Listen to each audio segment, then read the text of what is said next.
Hi everyone, welcome back to my channel. I am Prasanna Reddy, Wellness Coach in Herbalife Nutrition. So ఈరోజు చాలా important topic అనేది నేను share చేయాలనుకుంటున్నాను ఈ video ద్వారా. అదేంటంటే జనరల్గా బరువు తగ్గాలి, ఎక్కువ మంది ఇప్పుడు వెయిట్ లాస్ గురించే మాట్లాడుతున్నారు. ఓకే, సో బరువు తగ్గాలి అని అంటే ఫస్ట్ ఆలోచించేది ఫుడ్ తగ్గించి తినడం, డైట్ చేయడం, అలాగే ఎక్సర్సైజ్ చేయడం, లేదంటే ఫాస్టింగ్ ఇట్లాంటివన్నీ తినేస్తారు. కానీ మనం తినే ఆహారంలో హెల్తీగా మనకు ఆహారపు అలవాట్లు మార్చుకుంటూ ఆరోగ్యంగా బరువు తగ్గడం అనేది చాలా ఇంపార్టెంట్. ఈరోజు మనం తినే ఆహారంలో టాప్ 5 ఫుడ్స్ మనం ఇంక్లూడ్ చేసుకున్నట్లయితే, యాడ్ చేసుకున్నట్లయితే ఖచ్చితంగా మనకి ఇవి ఆరోగ్యంగా బరువు తగ్గడానికి ఈ ఆహార పదార్థాలు అనేవి చాలా బాగా ఉపయోగపడతాయి. అవేంటంటే గుడ్ కార్బోహైడ్రేట్స్, అంటే కాంప్లెక్స్ కార్బోహైడ్రేట్స్ అని కూడా అంటారు వీటిని. మనకి జనరల్గా కాంప్లెక్స్ కార్బోహైడ్రేట్స్ మనకి ఫ్రూట్స్ అండ్ వెజిటేబుల్స్లో దొరుకుతాయి. అలాగే ఒమేగా 3 ఫ్యాటీ యాసిడ్స్.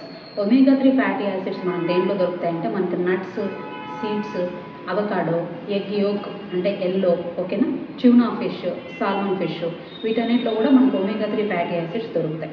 సో అలాగే ప్రోటీన్స్ అండి. సో మనం జనరల్గా మనం ఎన్ని కేజీలు అయితే బరువు ఉన్నామో అన్ని గ్రాముల ప్రోటీన్ ఖచ్చితంగా మనం తీసుకోవాలి ఎవ్రీడే. ఈ ప్రోటీన్స్ అనేవి మనకు మీట్లో అంటే నాన్ వెజ్లో, డైరీ ప్రోడక్ట్స్లో దొరుకుతాయి. అలాగే యాంటీ ఆక్సిడెంట్స్ అండ్ ఫైటోన్యూట్రియంట్స్ చాలా చాలా ఇంపార్టెంట్. సో ఆకుపచ్చని కూరగాయలు, పండ్లు, ఓకేనా, వీటన్నిటిలో కూడా మనకి ఫైటోన్యూట్రియంట్స్, యాంటీ ఆక్సిడెంట్స్ అనేవి మనకు దొరుకుతాయి. అలాగే ఫైబర్, పీచు పదార్థం. సో ఈ పీచు పదార్థం అనేవి మనకి ఫ్రూట్స్, వెజిటేబుల్స్ పైన మనకి లేయర్ ఉంటుంది కదా మనకి, సో ఈ తొక్క వీటిలో మనకి ఫైబర్, పీచు పదార్థం అనేది దొరుకుతుంది. సో ఇవన్నీ కూడా మనం ఇంక్లూడ్ చేసుకోవాలి. మనం తినే ఆహారంలోనే ఈ టాప్ 5 ఫుడ్స్ని కానీ మనం ఇంక్లూడ్ చేసుకుంటే, యాడ్ చేసుకుంటే సో మనం ఆరోగ్యంగా బరువు తగ్గడానికి చాలా బాగా మనకి ఉపయోగపడతాయి ఈ ఆహార పదార్థాలు. కానీ ఒక్కొక్క దానికి ఒక్కొక్క క్యాలిక్యులేషన్ ప్రకారం తీసుకోవాల్సి ఉంటుంది. సో ఫర్ ఎగ్జాంపుల్ బరువు తగ్గాలనంటే కార్బోహైడ్రేట్స్ అంటే రైస్ మానేయాలంటారు, రైస్ తినకూడదు, ఇట్లాంటి అపోహలు అనేవి ఎక్కువగా ఉన్నాయి. మనం కార్బోహైడ్రేట్స్, పిండి పదార్థాలు ప్రతిరోజు ఖచ్చితంగా మంచి పిండి పదార్థాలు 40% కంపల్సరీ మన డైట్లో ఉండాలి. అలాగే ఒమేగా 3 ఫ్యాటీ యాసిడ్స్ 30% ఉండాలి.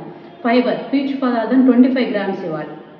సో ఇలా చూసుకుంటే సో ఇంత క్యాలిక్యులేషన్గా, ఇంత కరెక్ట్గా మనం తీసుకోవడం అనేది జనరల్గా కుదరని పని ఇప్పుడున్న మన బిజీ షెడ్యూల్లో కావచ్చు, అవైలబిలిటీ ప్రకారం కావచ్చు, ఇలా చూసుకున్నా కూడా. సో అందుకే సో మనకి హెర్బలైఫ్ న్యూట్రిషన్లో రెడీమేడ్గా ఇప్పుడు నేను చెప్పిన good carbohydrates, omega 3 fatty acids, అలాగే fibre, antioxidants, proteins, so ఇవన్నీ మనకి జనరల్గా సైంటిఫిక్గా అంటే సైంటిస్టుల సహాయంతో హ్యాపీగా రెడీమేడ్గా మనకి డిజైన్ చేసి ఇచ్చున్నారు ఇప్పుడు నేను చెప్పినవన్నీ కూడా. సో ఈ హెర్బలైఫ్ న్యూట్రిషన్ తీసుకుంటూనే హ్యాపీగా మనకి న్యూట్రిషన్ షేక్స్ అండ్ సప్లిమెంట్స్ రూపంలో నేను తీసుకుంటూ ఆరోగ్యంగా, హెల్తీగా after post delivery as a ఉమెన్గా 12 kgs బరువు తగ్గాను 3 years బ్యాక్. ఇప్పటికీ ఇలాగే నేను మెయింటైన్ చేసుకుంటున్నాను హెల్తీగా. సో మీరు కూడా నాలాగే ఆరోగ్యంగా బరువు తగ్గుదాం అనుకుంటున్నారా? స్క్రీన్ పైన కనిపిస్తున్న నెంబర్ కాంటాక్ట్ చేయండి. అలాగే మార్కెట్లో హెర్బలైఫ్ పేరుతో చాలా డూప్లికేట్ ప్రోడక్ట్స్ బయట దొరుకుతున్నాయి. ఖచ్చితంగా మీరు ఎక్కడంటే అక్కడ ప్రోడక్ట్స్ తీసుకోవద్దు. సో మీరు హెర్బలైఫ్ స్టార్ట్ చేద్దాం అనుకుంటే, ఆరోగ్యంగా బరువు తగ్గాలన్నా, బరువు పెరగాలన్నా, దేని గురించి అయినా మంచిగా ఆహారంగా తీసుకోవాలనుకున్నా సో స్క్రీన్ పైన కనిపిస్తున్న నెంబర్ కాంటాక్ట్ చేయండి. సో మీకు కంపెనీ నుంచి కస్టమర్ ఐడి ఒరిజినల్గా క్రియేట్ చేసి మేమే ప్రోడక్ట్స్ ఆర్డర్ పెట్టించి గైడెన్స్ కూడా ఇస్తాం. ఓకేనా? సో ఈరోజే కాల్ చేయండి. Thank you so much. Bye.